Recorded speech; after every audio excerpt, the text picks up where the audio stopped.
My name is Christine Staple Ebanks, and I'm the mother of 4 children, one of whom is Nathan. He has major disabilities, and that's how my journey began.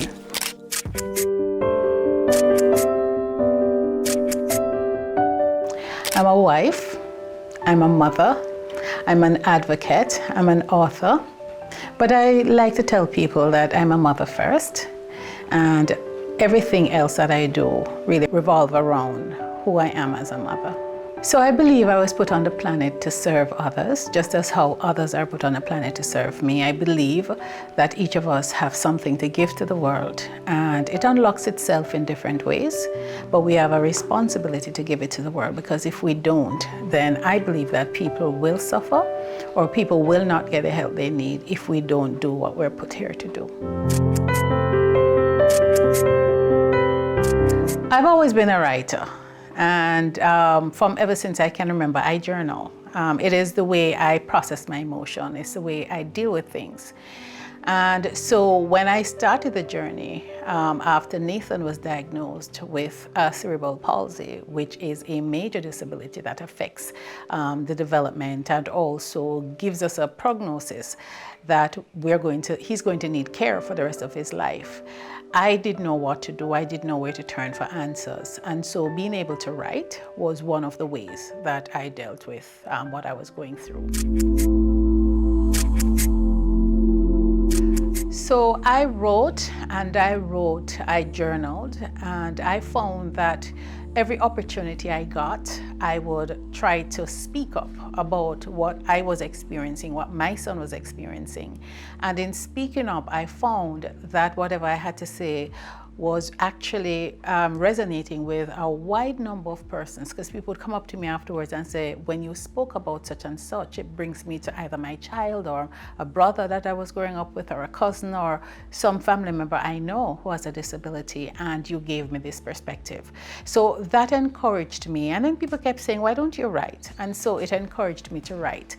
But what I would call what pushed me forward was because as I was going through the journey of raising a child with special needs, I was very challenged. Information wasn't readily available, and though I did research to the best of my ability, I just couldn't find a lot of resources available to me. And where I did find some resource, they more focused on the disability, what it is and what to do and so on, but it just wasn't meeting me where I was, because I was struggling. I was drowning. I was just almost at a loss. I was in depression, and I wanted to just understand me. I wanted to understand what was going on with me. Why was I feeling the way that I was feeling, and how could I move past this? And that's where I couldn't find any material available on that. But what I did was, in talking to different people, I'd get a little bit of the answer here and a little bit of the answers there. And so I journaled with all of that. And so those now form part of the new book that I'm getting ready to launch.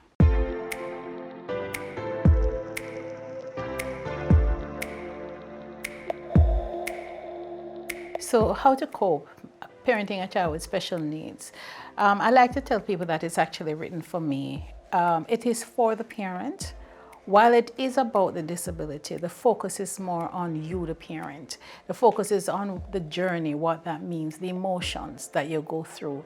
What does that mean for you, to help you to understand and identify where you are in the process, and to kind of give you information on how to move forward. And so it is written as a journey companion. There is a section in the book where I said that this book is written for me, if I could have been me when I just got the diagnosis and was able to move forward.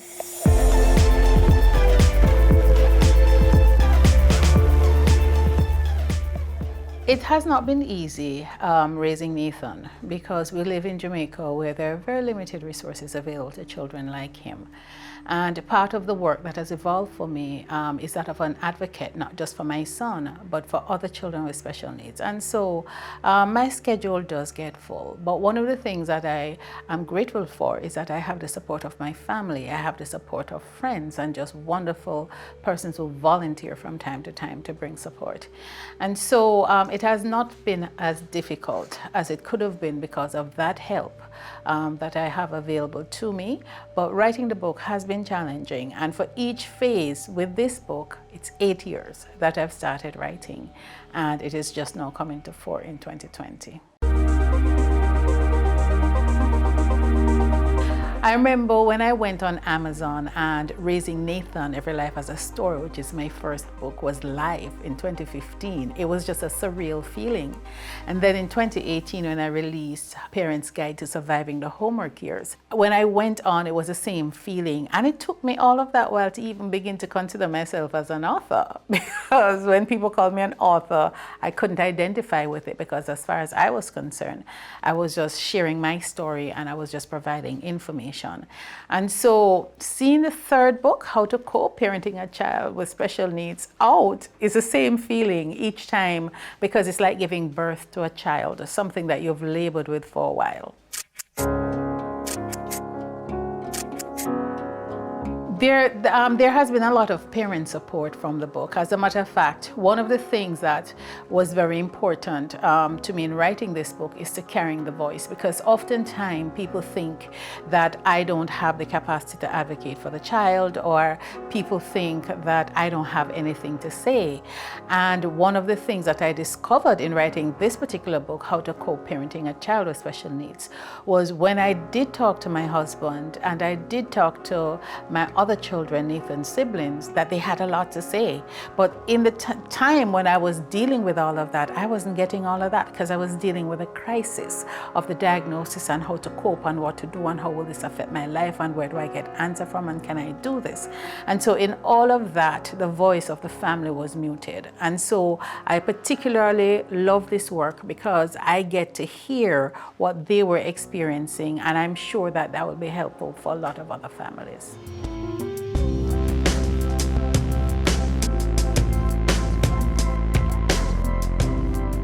When I wrote my first book, Raising Nathan, Every Life Has a Story, how I like to put it is that was my therapy. I just kind of, sometimes it felt like I just threw up everything that was in me, all of the emotions. It was about what I was going through. The emotions were raw.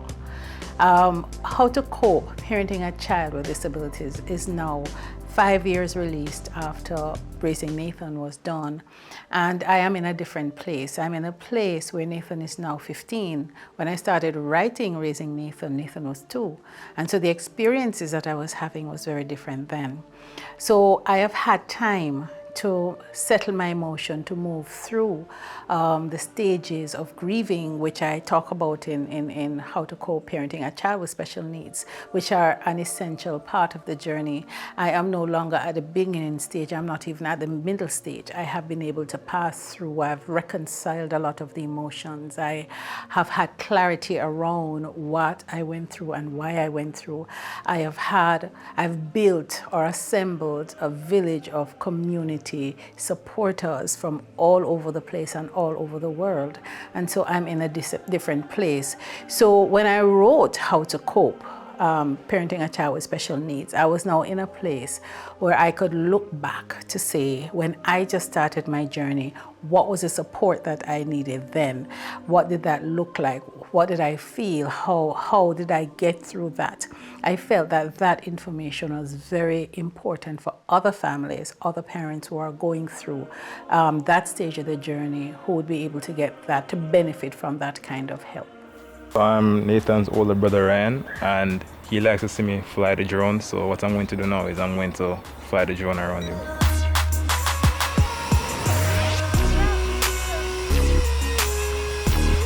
What's different about How to Cope, Parenting a Child with Special Needs? It's written for the parents. It's written for you.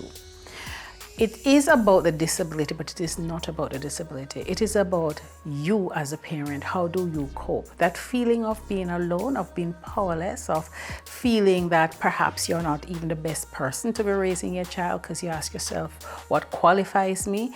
It takes you through all of that and help you to understand that you are the best person for your child, and to understand that all that you need is already within you and it is already around you. And so it is a support for parent to help them through their emotional, psycho-emotional states that they will go through as a result of the special needs. So the book is written first and foremost for parents who suspect their child might have a disability or special needs, or who has just learned that their child, might have a disability or special needs, or who might be going through the assessment to figure out if their child has a disability or special needs. It's written for them first and foremost, but it is also for any parent or auntie or uncle or caregiver who is working with a child with special needs, because a lot of the information that the book captures is also experienced by other family members, which is often overlooked. It is for teachers because they need to understand what it is that a parent is going through. When a teacher talked to me and they said the parent just don't care, or I'm talking to the parent about this particular thing with the child and the parent won't listen, I've had to say to teachers, it's not that they don't care or they're not listening, but you have to understand what the parent is hearing when you're saying to them, and you have to understand where that parent is in their journey of dealing with a diagnosis. And a lot of times parents are just not able to assist. So perhaps instead of saying it this way, if you say it that way, that would be more supportive. So the book will really open up that space of what parents go through to others. I call them carers, whether they be doctors or teachers or other persons who are involved in the life of a child with special needs at some point.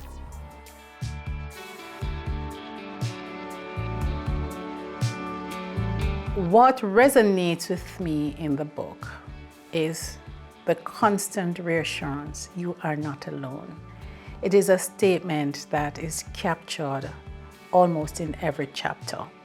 And that is important because when I got the diagnosis, I felt alone, even though my husband and other family members were beside me. I felt like nobody else could understand, and I was the only person in the world going through this. When I started doing my research, it assisted me in recognizing that there were so many other families, not just in my city, but in my country and around the world, who were having similar experiences that I was and who were going through similar stuff. And that reassured me to know that I'm not alone. And so that is one of the underlying messages that the book carries in saying to parents that you're not alone. The second message, which is very, very, very essential, is that it will be okay. I never thought I would smile again. I never thought I would get to that place of being able to think that my life could again move forward. I felt stuck. I felt like my life was over because I didn't know what to do with the diagnosis. And if somebody had said it to me back then that it would be okay, I don't know if I'd have believed them, but at least it would have planted a seed in the back of my mind that I would be looking for. But nobody told me that. And so the day I realized that I was okay, Nathan was 13 years old, and Nathan is almost 16. And each day I get better because I've learned how to cope with this disability. I've learned to ask for help. I've learned when to say yes, when to say no. I have learned when to say I can't do this anymore and know that it's okay. I've learned when to reach out for help and what kind of help I need. And sometimes, even if I don't know what kind of help I need, I'm able to reach out to persons and just to talk. And in talking, they may be able to say to me, oh, this is what's going on, and point me to the direction of help. So I'm in a totally different place than I was today. And so I want other parents to know, if you've just gotten the diagnosis, you're not alone and you will be okay. If you're in the middle of your journey, you're not alone and you'll be okay. If you're an adult, if you have an adult child with a special needs, you're not alone and you'll be okay. So as a mother, having a child without disability and a child with disability, it comes with a lot of guilt, because I remember when all of the journey had just begun, and my eldest was 8 and 3 children, so I had 8, 6 and 4, and here came along Nathan, and because of all that was involved in just trying to figure out what was going on, and the depression, and just trying to make sense of the whole thing, I don't believe that I was able to achieve the balance of spending the time and giving the attention to the other children as I did with Nathan. And I recall recently when I was talking to my older daughter, and she was saying she don't remember that I was never around. And I said, but yes, I wasn't. But what happened, because by the time I got started into the advocacy work and I began to meet other people, whenever I would do something that would have been bad for the other children, usually I would have somebody who could point it out to me and then kind of give me a way of coping and dealing with it, and I would always go back and clean it up. So those early years was a lot of I'm so sorry, and I didn't blame it on the disability. I was like, I'm so sorry, I didn't hear you when you were talking, and next time I would listen some more, or I'm so sorry, I didn't mean it that way.